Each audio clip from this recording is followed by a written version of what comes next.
மக்களே, என் செல்லக்குட்டி வந்துட்டான். ஜேம்ஸு ஹாய் சொல்லு. ஜேம்ஸு ஹாய் சொல்லு. ஹாய் சொல்லு ஜேம்ஸு. கை விடு, கை விட்றா. காலை டிஃபன். காலை டிஃபன் இட்லி சாப்பிட்றியா? இட்லி சாப்பிட்றியா ஜேம்ஸு? உட்கார் வரேன். சிடம். ஹாய் ஹலோ மக்களே, welcome to Rajesh YouTube channel. இன்றைக்கி நம்ம வந்து ஒரு டிஃபனுக்கு, அதாவது இட்லி தோசைக்கு ஒரு வித்தியாசமான சட்னி தான் செஞ்சுருக்குறோம். இது பச்சை கலரில் இருக்கும்போது என்ன மல்லி சட்னி இல்லை புதினா சட்னின்னு அனுப்பிங்க. அதான் இல்லை, இது வந்து கொய்யா சட்னி. கொய்யாக்காயை வச்சு ஒரு வந்து டிஃப்ரெண்ட்டான ஒரு சட்னி செஞ்சுருக்குறேன். வாங்க இது எப்படி செய்கிறதுன்னு பார்க்கலாம். அப்புறம் நம்ம சேனலை சப்ஸ்கிரைப் பண்ணாதவங்க சப்ஸ்கிரைப் பண்ணிக்கோங்க. அந்த பெல் ஐக்கானை கிளிக் பண்ணிக்கோங்க. அப்போ தான் நான் போடுற வீடியோஸ் வந்து உங்களை ரீச் பண்ணும். நாங்கள் வந்து இன்றைக்கி இட்லிக்கு கொய்யாக்காய் சட்னி செஞ்சுருக்குறோம். வாங்க இது இப்போ எப்படி செய்கிறதுன்னு வீடியோக்குள்ளே போய் பார்க்கலாம். இந்த மாதிரி செஞ்சு கொடுத்தீங்க அப்படின்னா குழந்தைகளுக்கெல்லாம் ரொம்ப பிடிக்கும். டேஸ்ட்டும் நல்லாயிருக்கும். கொய்யாக்காய் ஃப்ளேவர் வர்றதுனால குழந்தைங்க நல்லா விரும்பி கேட்டு வாங்கி சாப்பிடுவாங்க. வாங்க இப்போ வீடியோக்குள்ளே போகலாம். இப்போ இந்த கொய்யா சட்னிக்கு தேவையான பொருட்களை அப்படி பார்த்துக்கலாம். நான் இன்றைக்கி வந்து மீடியம் சைஸ் கொய்யா ஒரு 3 கொய்யா காயாக எடுத்து வச்சுருக்கிறேன். அப்புறம் பெரிய ஆனியன் ஒரு 1.5 ஆனியன், அப்புறம் காரத்துக்கு 3 பச்சை மிளகா. இப்போ இது எல்லாத்தையும் நறுக்கலாம். வாங்க.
இந்த சைஸ்க்கு நறுக்கோங்க. அப்புறம் வந்து நமக்கு வேகும், சீக்கிரம் வந்து வேகும். ஏன்னா வந்து சட்னி ரொம்ப நேரம் வதக்க முடியாது. அதனால் இந்த சைஸ்க்கு நறுக்கோங்க.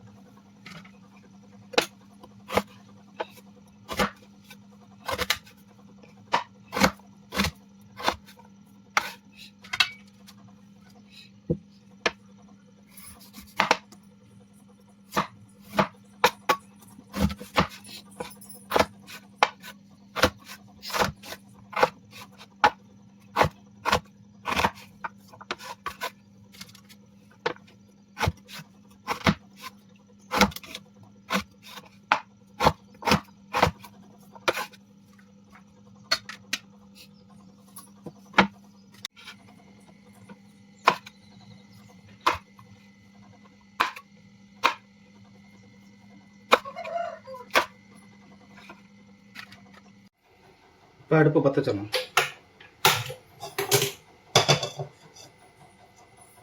இப்போ இந்த சட்னி வதக்கிறதுக்கு தேவையான அளவுக்கு ஒரு 1.5 ஸ்பூன் நல்லெண்ணெய் சேர்த்துக்கிறேன்.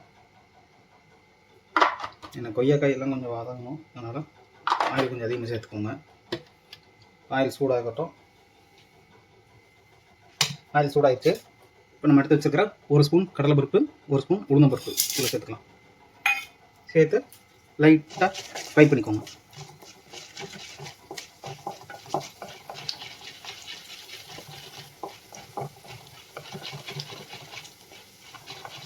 இதுக்கப்புறம் நம்ம நறுக்கி வச்சுருக்கிற வெங்காயத்தை இதில் சேர்த்துக்கலாம். சேர்த்து அதுவும் ஒரு 50% வேகணும். இதுக்கப்புறம் நம்ம கொய்யாக்காய் சேர்த்துக்கலாம்.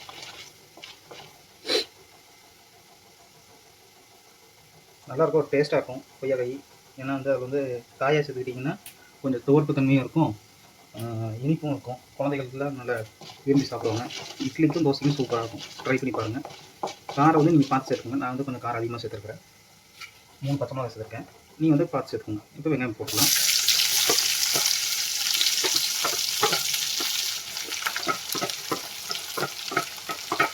வெங்காயம் சேர்த்து நல்லா வதக்கிக்கணும்.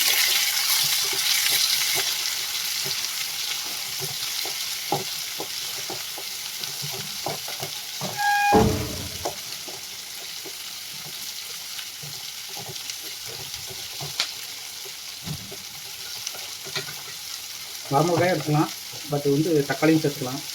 ஆனால் அப்படிலாம் சேர்த்திங்கன்னா வந்து சட்னியோட கலர் மாறிடும். நம்ம கொய்யாக்காய் சேர்த்துக்கிறதுனால பச்சை கலரில் தான் சட்னி வரணும். அதனால் தக்காளியும் வரமிளகாயும் சேர்க்க வேண்டாம். அதுக்கு வந்து பச்சை மிளகாய் சேர்த்துக்கோங்க. இப்போ புளிப்புக்கு வந்து நீங்கள் புளி சேர்த்துக்கலாம் சட்னிக்கு. ஏன்னா அப்போ தான் நீங்கள் கெட்டு போகாமல் இருக்கும் ரொம்ப நேரம் இருக்குது. இப்போ தக்காளி வந்து வெங்காயம் வந்து ஓரளவுக்கு வதங்கிடுச்சு. இப்போ நம்ம கொய்யாக்காய் சேர்த்துக்கலாம்.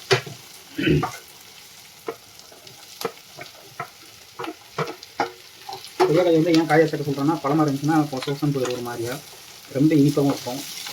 அதனால் காயை சேர்த்துக்கிட்டிங்கன்னா அந்த கசப்பு தன்மை, துவர்ப்பு தன்மை எல்லாமே இருக்கும் அதில். அதனால் தான்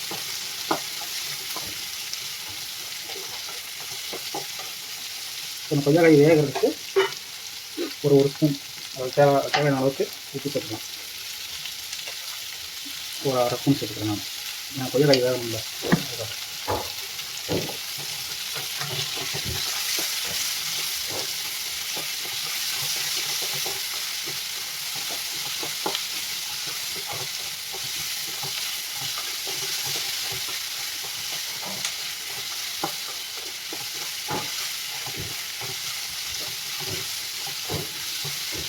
இப்போ நம்ம எடுத்து வச்சுருக்க பச்சை மிளகாய் போடலாம்.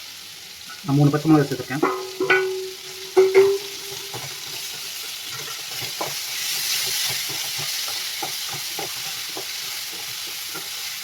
கொய்யாக்காய் வந்து வேக ஆரம்பிச்சிருச்சு.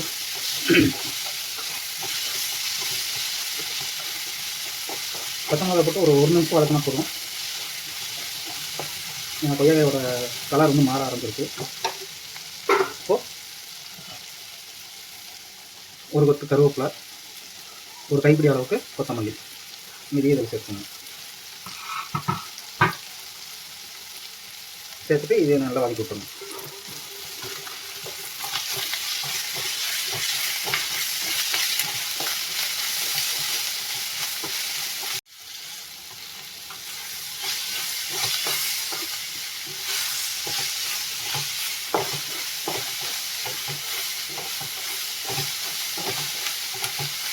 நல்லா வதக்கிட்டு கடைசி ஸ்டேஜில் நம்ம வந்து புளி சேர்த்துக்கலாம். அடுப்பை வந்து சிம்மில் வச்சுருங்க. ஃபுல்லாக வச்சிங்கன்னா அடி பிடிக்க ஆரம்பிச்சிடும். இப்போ வந்து ஒரு சின்ன துண்டு புளி, இந்த சைஸ் போதும். சரிங்களா? இந்த சைஸுக்கு ஒரு புளி சேர்த்துட்டு கிளறிடலாம்.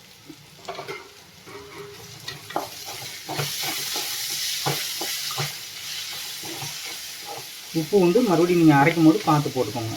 இப்போ நம்ம வந்து காய் வேகிறதுக்காகத்தான் போட்டோம். மறுபடியும் அரைக்கிறப்ப உப்பு வந்து பார்த்து சேர்த்துக்கோங்க.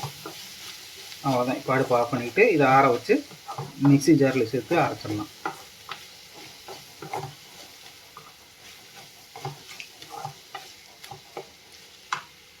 ஏன்னா புளி போட்டு ரொம்ப நேரம் வதக்கக்கூடாது, சட்னியோட டேஸ்ட் மாறிடும். அவ்வளோதான். இது இப்போ வந்து நல்லா ஆற வச்சு மிக்ஸி ஜாரில் போட்டு அரைச்சிடலாம். இப்போ நல்லா ஆறிடுச்சு. இப்போ இதை வந்து ஒரு மிக்ஸி ஜாருக்கு மாற்றிட்டு குறைன்னு இல்லாமல் நல்லா பேஸ்ட்டாக நல்லா அரைச்சிக்கோங்க. சட்னி எப்படி அரைப்பீங்களோ அதே மாதிரி குறைன்னு அரைச்சிங்கன்னா கொஞ்சம் கொஞ்சமாக தண்ணி விட்டு அரைச்சிக்கலாம்.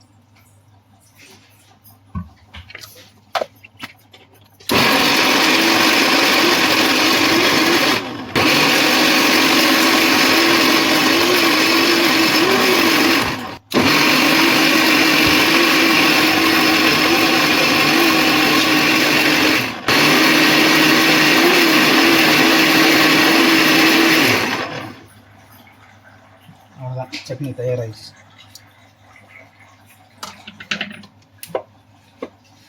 பார்த்தீங்கன்னா தெரியும் சட்னி எப்படி இருக்குன்ட்டு. சரிதா? கேமரா எந்த பதத்துக்கு இருக்கு பாருங்க. இப்போ இதை வந்து ஒரு பாத்திரத்துக்கு மாற்றிடலாம்.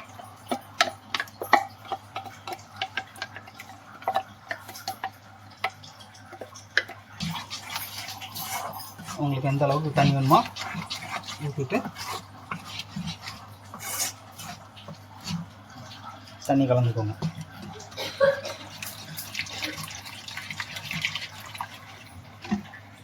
இப்போ இதுக்கு தாளிப்பு போட்டலாம்.